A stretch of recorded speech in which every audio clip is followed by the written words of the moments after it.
Hey guys, Rob from the Off-Grid Tiny House. It's Saturday, and give you the daytime temperatures. Here's the daytime temps, 27.8 inside, and looks like my outdoor and indoor display is dead. And it dies quite a bit, and that's why I've ordered a newer one, which also has weather forecasting, and is completely USB powered, no batteries. That's why we're going to be changing that. So only the remote receiver will have a couple batteries, and next time I'm at Dollar Store I'll buy some dry cell batteries for that, and that'll be that. So finally back at the Off-Grid Tiny House after busting butt, and well, I just turned the air conditioning on. You know, something always happens when I'm away at the tiny house, guys. So far I didn't see anything other than the MPPT did overvolt with just this guy running. Now, however, my battery level was fairly good. It was like 13.20 when I got here with that fan still running, and that's been running forever. And so now it's bringing in some juice because I've got the inverter on and the AC on full max. Now, air conditioner is pulling 3.6 amps at 120 volts.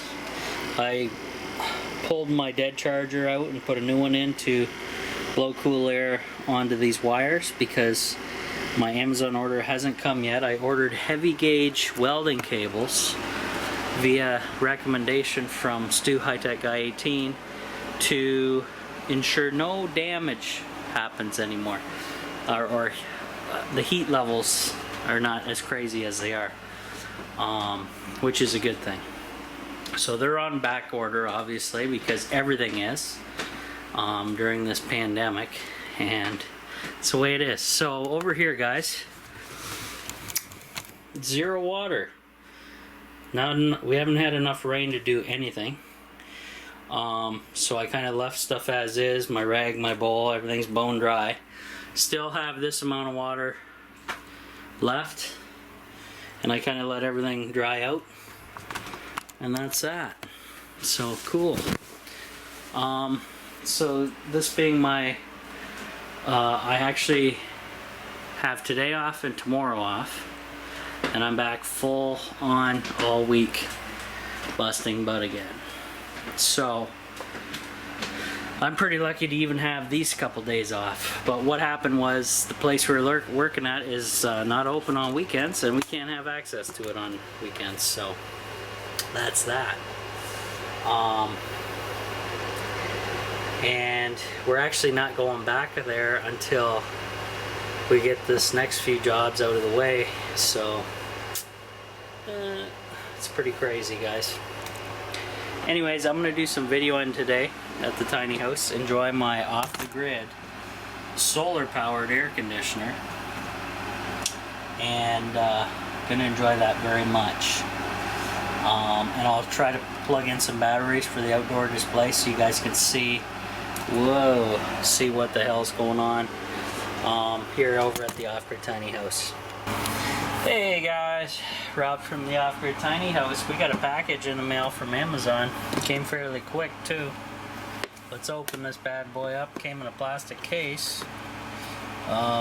This is the only hinge. Yep. So this was recommended to me by High-Tech Guy 18, Stu, and he kind of picked it up from Big Clive over at his channel. And basically what it is, guys, check this out. 9-volt lithium ion batteries with micro USB as charging capacity. They recharge right internally right here. You plug in, and that is something pretty sweet. Now, the reason I wanted these, one, they're lithium, and two, he recommended these to replace my old school batteries, guys, in my smoke alarm and carbon monoxide detectors.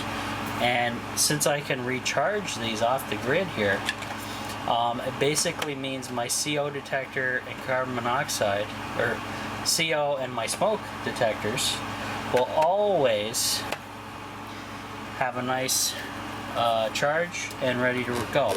Now, I'm basically, what I have to do is modify the smoke detector and carbon monoxide detector so I can run this tiny little wire through the plastic casing of each.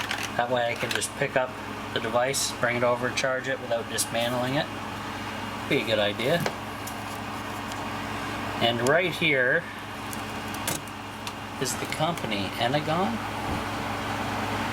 And we're going to check that out. I'm going to look through this brochure quickly and see what exactly all entails. And if I find anything cool, I'll show it on video here. So just a sec. Now I want to mention something, guys. Not only the benefits of these batteries, but the cost savings. This whole kit with the cables and the batteries and the instructions costs about $31 Canadian on my Canadian Amazon. Now, one of these lithium ion batteries has the equivalency of 500 cycles of basically 500. It replaces 500 9-volt batteries, each battery. So I don't know, how much is a 9-volt battery, guys, times 500? And then you can find that total out for me, plug that in the comments, and you'll know how much exactly you'll save with upgrading to these type of batteries.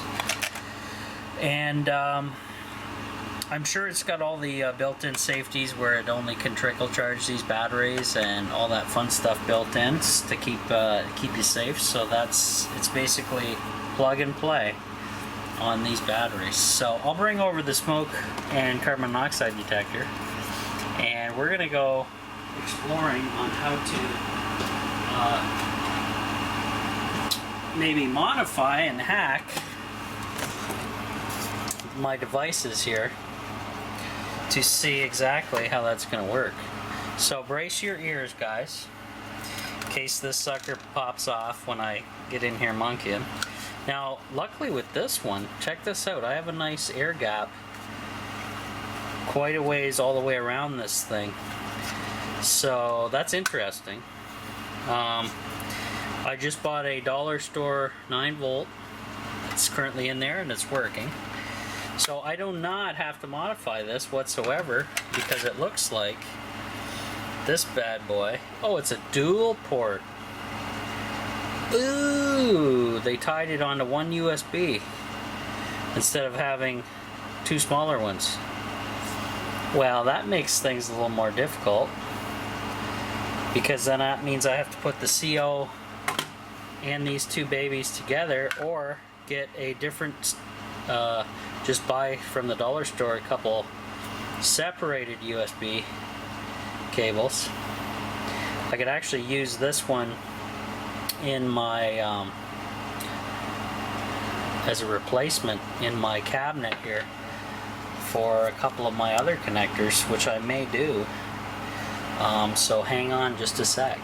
Okay, so yeah, guys, what I'm gonna have to end up doing is definitely going to the dollar store. The cable they send you is a twofer, so it's all tied together. I was expecting two USB separate ones, but apparently not. So I'll use this in my cabinet for a charging device replacement cord, and then I'm gonna pick up some just a cheapo Dollar Tree micro USB,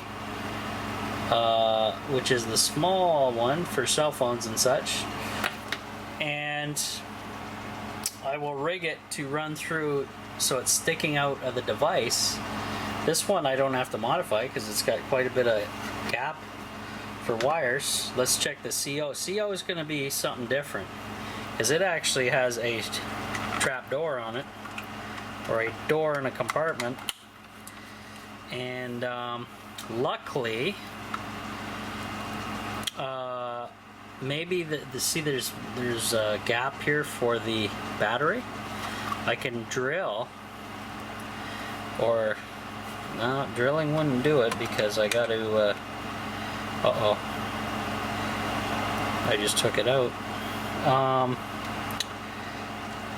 I have to do a slice here in this compartment without screwing up the door latch, and it's only held by what, per se?